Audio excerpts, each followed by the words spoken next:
दोस्तों, कुछ ही घंटे पहले मैंने वीडियो डाली है 22 जुलाई की मीटिंग के बारे में, वेज रिवीजन की मीटिंग के बारे में। वो वीडियो जो है 3 घंटे 4 घंटे पहले ही डाली है और 15,000 से ऊपर उसके व्यूज़ हो गए हैं। आपका प्यार मिला है, आपका आशीर्वाद मुझे मिलता आ रहा है। बैंकर भाइयों ने अरोड़ा सॉल्यूशन चैनल पर बहुत यकीन रखा है, बहुत विश्वास रखा है। और दूसरी वीडियो मैंने अभी अभी डाली है 2 घंटे पहले बैंक प्राइवेटाइजेशन के बारे में, क्योंकि मेरी वीडियो के नीचे चाहे वो वेज रिवीजन की मीटिंग थी के बारे में थी, लेकिन जो कमेंट्स थे वो बैंक की प्राइवेटाइजेशन के बारे में थे। और आज जो वीडियो मैंने वेज रिवीजन के बारे में डाली है वो है लाइव टेलीकास्ट के जो हमने पॉइंट्स सुने हैं उसके बारे में बताया गया है। उसमें कई चेंजेस आ गई हैं और मैंने कहा था मैं आपको कंफर्म्ड न्यूज़ यूएफबीयू का लेटर आने के बाद ही दे सकता हूँ। क्या क्या फाइनल हुआ है, जो हमने आवाज़ में सुना है वो आपको बताया है। काफ़ी कुछ वही का वही है, सुनने में कोई गलती नहीं हुई है, लेकिन उन्होंने 2 बजे तक जो फाइनल किया है उसके बाद थोड़ी सी स्लाइड चेंजेस हुई हैं। जैसे लोड फैक्टर 2.25% था, लेकिन 2 बजे के बाद जो हुआ है वो 2.5% कर दिया गया है। 17% इंक्रीज़ की बात आईबीए के एक मेंबर ने बोली थी कि जब उन्होंने 15% बोला तो उन्होंने कहा राउंड ऑफ करके ये घुमा फिरा के एम्प्लॉई को 17% पड़ रहा है। तो ये इसलिए हमने 17% लिखा है, और भी 2% लिखा है, सोशल मीडिया पर भी कहीं 17% लिखा गया है। लेकिन सबसे परेशानी की बात यह है कि लाइव टेलीकास्ट नहीं हो सका, प्रॉपरली नहीं हो सका, मीटिंग टाइम पे शुरू नहीं हो सकी। सबसे पहले तो मैं ये बता दूंगा, आपने उन्होंने 11 बजे बोला था, बाद में 11:30 कर दिया, फिर 11:45 कर दिया, फिर 12:10 कर दिया, फिर 12 बजे के बाद सीधा 2 बजे का टाइम दे दिया। और 9 जो है मेंबर 9 के 9 हाजिर नहीं हो सके वीडियो कॉन्फ्रेंस में भी। CH वेंकटाचलन साहब सीधा बम्बे पहुंच गए, बाकी के मेंबर वीडियो कॉन्फ्रेंस पे भी हाजिर नहीं हो सके। 7 मेंबर हाजिर हुए हैं, उसमें से 2 जो हैं बोलने वाले थे, CH वेंकटाचलन और Shri Sanjeev Bandle UIBU convener. AIBA के जनरल सेक्रेटरी और UIBU दोनों ही बोलने वाले थे। बाकी ऑफिसर यूनियन का कोई भी रिप्रेजेंटेटिव किसी तरह से किसी बात में उसने अपना कोई व्यूज़ एक्सटेंड नहीं किए हैं। तो चलो आज मैं आपको बताता हूँ कि मेन जो बड़ी बड़ी बातें हैं। सबसे पहले तो AIBE का जो ट्विटर में जो मैसेज आया है वो मैं आपको बताना चाहता हूँ, वीडियो में मैं दिखा ही रहा हूँ। सबसे पहले तो उन्होंने कांग्रेचुलेशन दिया है, लेकिन 8 बजे ये फिर न्यूज़ आ गई कि ये फेक ट्विटर हैंडल है, ये AIBE का हैंडल नहीं है। फिर सोशल मीडिया पर व्हाट्सएप पर बहुत मैसेज आ गए कि ये फेक हैंडल है, और AIBE ने भी ये माना कि ये फेक हैंडल है। लेकिन उसके बाद उन्होंने फेसबुक पे भी AIBE के एक पेज पे डाल दिया अपना सर्कुलर, तो उसके बाद हमने इसको ऑथेंटिकेटेड माना है। अब सोशल मीडिया पर डिफरेंट आ रहे हैं। सोशल व्हाट्सएप पे ये लिखा है कि 5 डे बैंकिंग एग्री कर गए हैं, वो तो बहुत कुछ लिख रहे हैं। वो तो रिटायरीज का इशू भी एक लिख रहा है कि रिटायरीज के इशू भी फाइनल हो चुके हैं। लेकिन आज जो है बड़े बड़े मुद्दे जो है रह गए हैं। जो पार्ट टाइम स्वीपर हैं, कैजुअल एम्प्लाई हैं, कॉन्ट्रैक्चुअल लेबरर हैं, जो सिक्योरिटी गार्ड्स हैं, जो बैंक के बिजनेस कॉरस्पॉन्डेंट हैं, फ्रेंचाइजीज हैं, बिजनेस फैसिलिटेटर हैं, उनके बारे में जो बैंक का मेजर पार्ट है, जो स्वीपर जो हैं, हमारे मैसेंजर जो हैं, जो कोरोना के बीच में एक कोरोना वॉरियर का काम कर रहे हैं, उनकी कोई बात नहीं हुई है। दूसरी बात है, जो ऑफिसर्स की बात थी रेगुलेटेड वर्किंग आवर्स की, उनका जो रिस्पेक्ट को रिस्टोर करना, लेट सिटिंग को बंद करना, लेट सिटिंग की कल्चर को ख़त्म करना, ट्रांसफ़र पॉलिसी को सुधार करना, नज़दीक घर के नज़दीक डोमिसाइल प्लेस के नज़दीक लगाने की बात करना, वो सारा कुछ बीच में रह गया। क्योंकि कोरोना पेंडेमिक आ गई और 6-6 महीने मीटिंग नहीं हो सकी, तो इस बार उन्होंने जल्दबाजी में ये एग्रीमेंट कर लिया है। क्योंकि उनको नज़र आ रहा था कि 3 साल हो गए हैं, तो इसलिए बहुत लंबा टाइम और आगे जाना नहीं चाहते थे। हालांकि उनके ऊपर एलिगेशन लग रहा है लेवी चोर का, बहुत एलिगेशन, बहुत गंदे गंदे कमेंट्स आए हैं। लेकिन आज भी जो कमेंट्स मेरे वीडियो के आए हैं वो सारे ही निराश हैं बैंकर। सभी ने लिखा है 5 डे बैंकिंग के बिना ये सेटलमेंट अधूरी है, सेटलमेंट बेकार है। 15% तो वो 1.5 साल पहले मान चुके थे, 15% ही लेना था तो फिर क्या है। लोड फैक्टर 6% कम से कम होना चाहिए था, क्योंकि लोड फैक्टर से ही इंक्रीज़ होगी, ना कि बेसिक पे से इंक्रीज़ होगी। और आप ये देख लीजिए, कोई रिज़ल्ट नहीं। अब प्रोजेक्शन मेरे पास आ चुकी है कि किस बेसिक पे कितनी सैलरी बनती है, कितनी इंक्रीज़ हुई है। मैं आपको इस वीडियो में नहीं दिखाऊंगा, वो सेपरेट वीडियो बना के क्लर्क की और ऑफिसर की सैलरी बना के हम दिखाएंगे। लेकिन बहुत अजीब सा एग्रीमेंट है, 3 साल के बाद ये एग्रीमेंट हो रहा है और 15% पे ही करना था, तो क्या फिर लाभ हुआ। ये बहुत कमेंट्स हैं, ये ट्विटर पर भी बहुत कमेंट्स हैं। AIB जनरल सेक्रेटरी को भी बहुत गालियाँ पड़ रही हैं, बहुत मंदा बुरा बोला जा रहा है, बहुत कमेंट्स हैं, लोग रिज़ाइन मांग रहे हैं। और सारा कुछ उन्होंने कहा है कि ये मिली भगत है। जिन्होंने लाइव वॉच करी है मीटिंग, वहाँ पर UIB मीटिंग सारी वॉच करी है, वो उनके कमेंट्स ये हैं कि ये एक मिली भगत वाली मीटिंग थी। उन्होंने ये भी कहा है कि IBA के मेंबर बोलते रहे हैं और UIB वाले सिर हिलाते रहे हैं, यानी कि यस का जवाब देते रहे हैं। UIB के मेंबर्स ने, किसी भी मेंबर ने किसी तरह का इंटरफियरेंस या रेसिस्टेंस नहीं दिखाई। तो बीच में ये एक मिली भगत वाला था, जो चाय समोसा पार्टी, जिसको पहले हमारे व्यूअर्स कहते हैं, वो काफ़ी कुछ प्रूव हो चुका है कि चाय समोसा पार्टी ही रही है।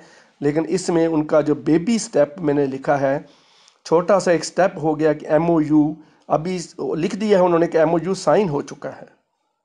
पहले ये शाम तक ये साइन की बात नहीं, लेकिन अभी जो AIB के उसमें आ गया है सर्कुलर में, UIB के लेटर में आ चुका है, मिनट्स ऑफ मीटिंग में आ चुका है, MOU इज साइंड। लेकिन 90 डेज़ का उन्होंने टाइम रखा है कि मीटिंग चलती रहेगी, कंटिन्यूस चलती रहेगी। और हम कुछ और भी मुद्दे हैं जो उसके ऊपर बात करेंगे। अभी तक रिटायरीज़ का कोई भी इशू, पेंशन अपडेशन, कहीं भी उन्होंने इसका जिक्र नहीं करा है। कम्यूटेशन का ही कहीं जिक्र नहीं करा है। कहीं उन्होंने pre-2002 रिटायरीज़ के बारे में कोई जिक्र नहीं करा है। 100% DA न्यूट्रलाइजेशन का कोई जिक्र नहीं है। तो सारी ही बातें रह गई हैं।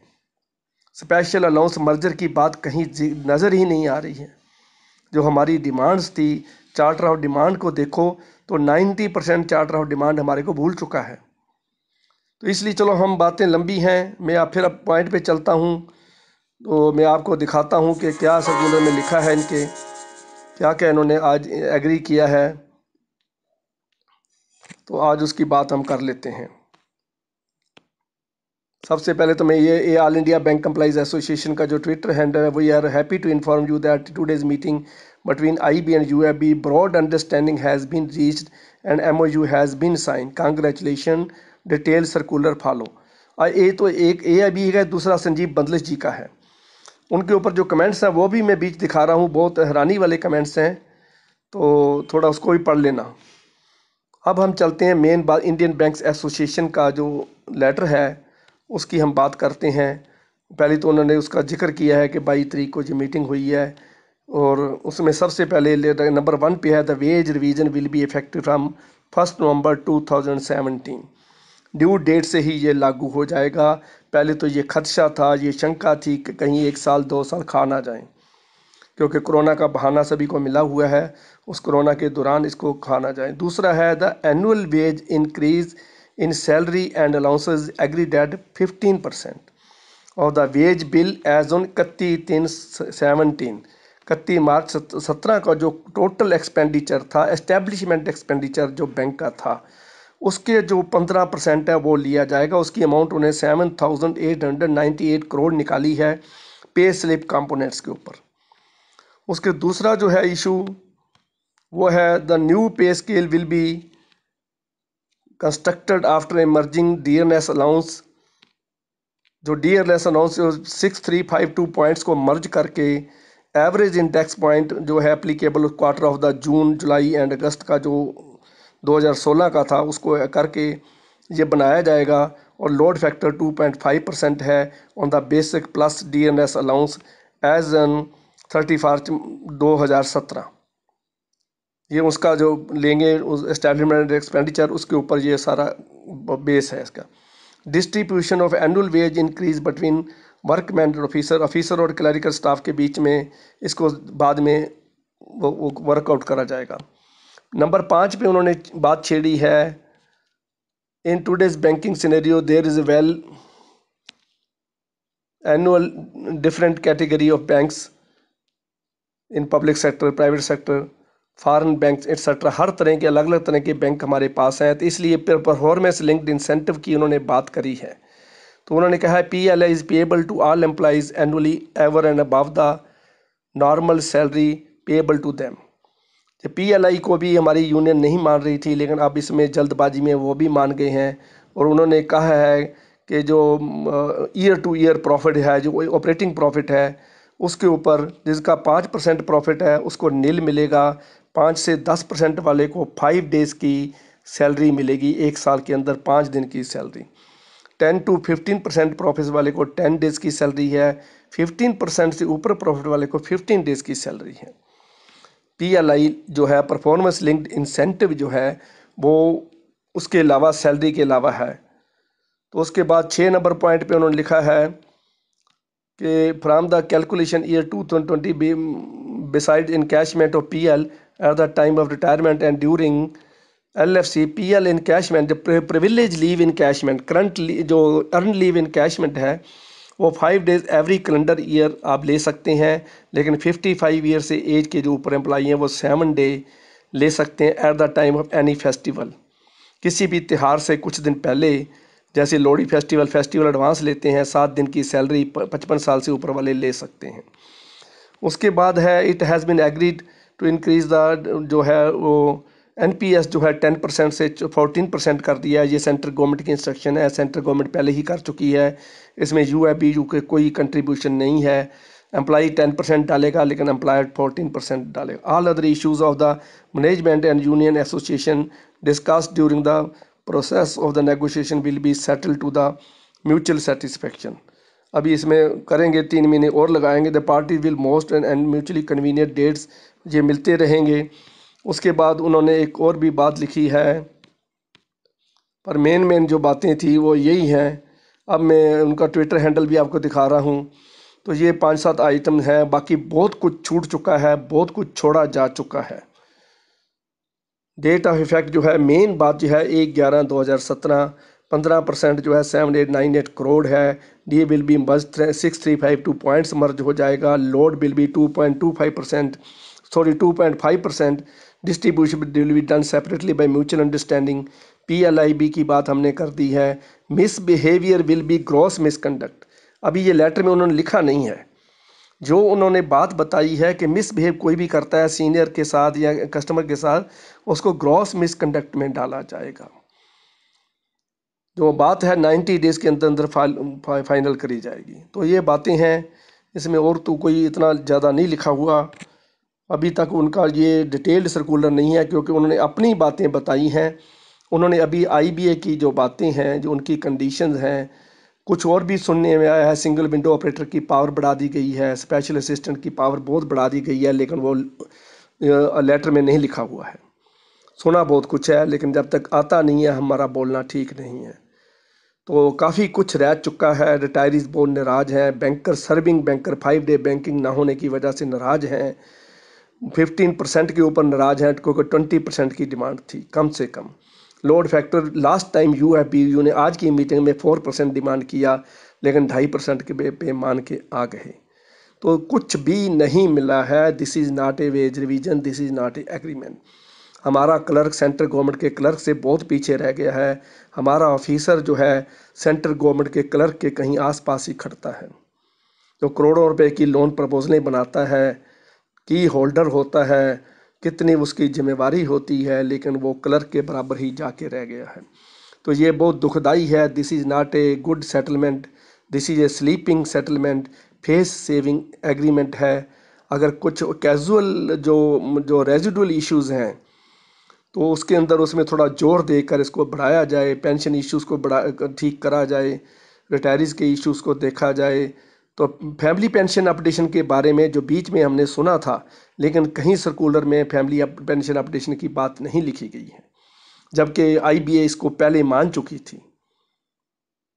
तो इसलिए जो लाइव टेलीकास्ट में सुनाई दे रहा था वो कुछ और है, और जो लेटर में आया है थोड़ा फ़र्क है दोनों में। तो इसलिए मैंने वीडियो रात के समय जब कंफर्म होने के बाद मैंने वीडियो डाली है। तो मुझे आशा है इस वीडियो को लाइक करोगे, शेयर करोगे, और भाइयों सब्सक्राइब का बटन मैं बार बार रिक्वेस्ट करता हूँ, सब्सक्राइब आप भी करो, अपने दोस्तों मित्रों से, फैमिली मेम्बर से, बैंक के कस्टमर से, सभी से करवाइए। ये लाल रंग का बटन है, इससे डरना नहीं है। हम कोरोना से नहीं डरते हैं तो लाल रंग के बटन से क्यों डरते हैं। तो मुझे आशा है कि मेरी रिक्वेस्ट आप मान जाओगे और लाल रंग का बटन ज़रूर दबा दोगे, ताकि मैं अगली वीडियो डालने का मुझे उत्साह मिले, मैं अगली वीडियो अच्छी से अच्छी डाल सकूँ। Thank you very much.